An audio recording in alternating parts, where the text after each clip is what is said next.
Assalamu alaikum dear students, welcome to my YouTube channel for O-level biology. Today we are starting our very first chapter, chapter 1 cells, which is the foundation of all biology.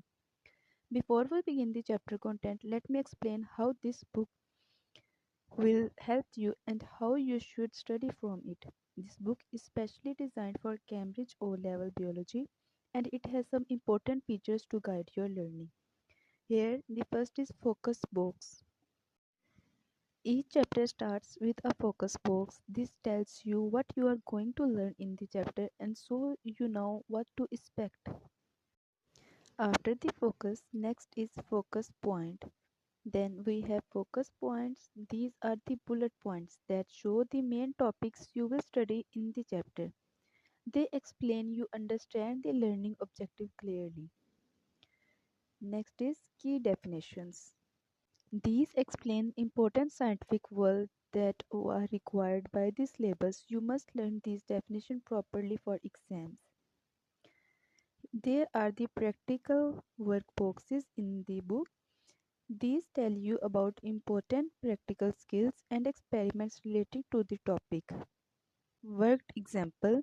Work example shows step-by-step method by solving problem, especially in calculation. They help you learn how to attempt questions correctly.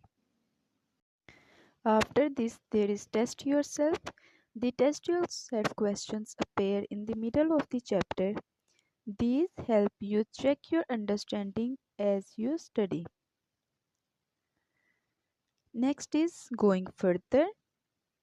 The going further boxes give extra information beyond the syllabus to increase your understanding.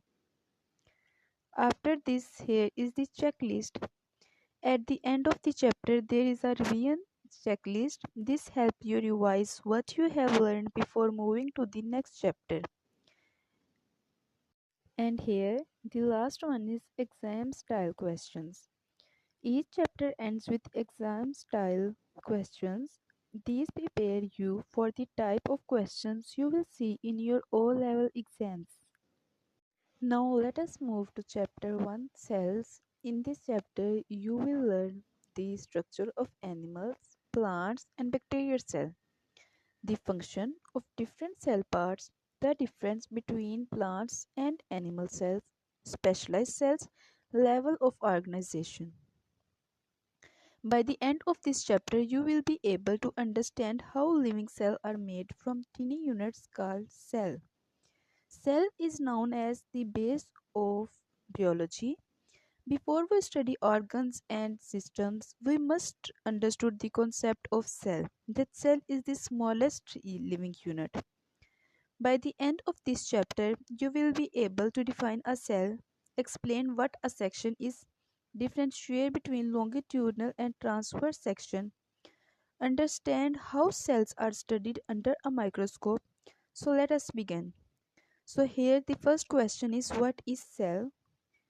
So before explaining this cell, I will tell you that if you take a very thin slice of a plant stem and observe it under the microscope, you see thousands of tiny boxes called structures. These tiny structures are called cells. So here are the tiny structures that are known as cells. Now if we are moving toward the definition of the cell, we said that a cell is the smallest unit of life that can carry out our all vital functions. All living organisms, including plants, animals, and humans, are made of cells. Cells are very small, so we need a microscope to see them clearly.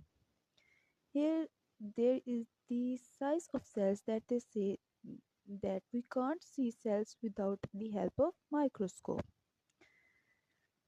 Now, moving to the next topic, that is what is sections. To study cells, scientists cut very thin slices of tissue. These thin slices of tissues are called sections. If we are talking about the definition of the sections, we said a section is a thin slice of tissue used for microscopic study. There are two main types of sections, that is longitudinal sections and transverse section. If we set the longitudinal section, we said when a structure is cut along its length, it is called longitudinal, like it's a lengthwise. So it's mean that if you cut along the length, it is called longitudinal section. The word longitudinal comes from the word length.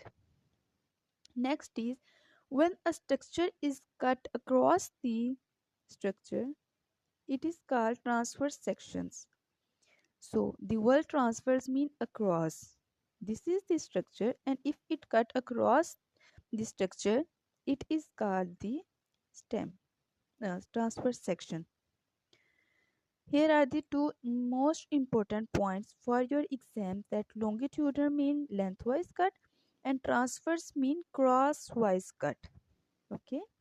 Next question is, how are sections made? If we are talking about how the sections are made, so plant sections are quite easy to cut because they are firm. They are very strong and very tough. They can easily cut. They can be cut using a sharp razor blade. If we are talking about animal tissues are soft and flexible, so they are difficult to cut. Therefore, they are soaked in melted wax, and when the wax hardens, thin slices are cut. Later, the wax is dissolved away. This is the method to cut any of the animal tissue. This helps scientists get very thin sections for study. Now, the next point is use of stain. Cells are almost transparent cells, okay, and difficult to see clearly. So, scientists use special dyes, colors. These are called stains. If we are talking about the definition of the stain, we said a stain is the function used to make cell structure more visible under the microscope. Stain helps to see the nucleus and the other cell parts clearly. If we are talking about some other ways that how we can study the cells. Cutting sections is not only the method to study cell. It is not the only method. There are many other methods like pulling thin strips of plant tissues, smashing plants and animal tissues on the microscope slide, using chemicals to separate cells. All of these methods are absorbed individual cells. These are the methods that are used like squashed chemicals or pulling off the thin strips. These are the other methods. Now the question is typical cell. Is there is a typical cell structure? No, there is no typical cell structures of plant and animals. They are vary in size, shape, and functions. For example, if we are talking about nerve cells, they are long. If we are talking about red blood cell, they are round. And if we are talking about root hair cell, they are thin and long. However, most cells share some common features, like there are some basic structures that have cell membrane, cytoplasm, and a nucleus. If we are talking about the cell membrane is a thin boundary that surrounds the cell. It controls what enters or leaves the cell. So it's work like a gatekeeper who allows things to enter or remove from the cell. Next one is cytoplasm. The cytoplasm is a jelly-like substance inside the cell. Most chemical reactions take place in cytoplasm. Nucleus. The nucleus controls the activity of the cell. It also contains genetic material. Next is important exam line that is very useful for you. Our cells have a cell membrane and cytoplasm. Most cells have a nucleus and some cells don't have nucleus, like red blood cells. Red blood cells are such type of cells that have no nucleus. So keep it in your mind that cytoplasm and cell membrane is the compulsory for the cell, is the most necessary component of the cell. Next point is magnification. If we are talking about the magnification, cells are very small, so microscopes are used to see them. If any image is labeled multiply 60, if the image is labeled as 60 times, okay, here is the 60 times. If it means that the image is 60 times larger than the real image. For example, if a cell appears 2 millimeter in reality in picture, so its actual length is 0.03 millimeter. This shows that these small cells really are, and it shows the size of the cell. If we are concluding this topic that we covered, so here there is a summary of this lecture. We learned about the cell is the smallest unit of life. A section is a thin slice of tissue. Longitudinal sections is cut along the length.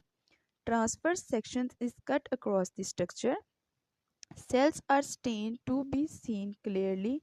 Most cells have cell membrane, cytoplasm and nucleus. Keep that in your mind, that here is the point, most cells, not all cells have, because red blood cells have no nucleus. So students, there was the first lecture on cells. In the next lecture we will study the structure of animal cells in detail. Make sure you revise today's lesson and learn the definition properly. If you found this lecture helpful, like this video, subscribe to the channel, share it with your friends. Thanks for watching. Allah Hafiz, and see you in the next lecture.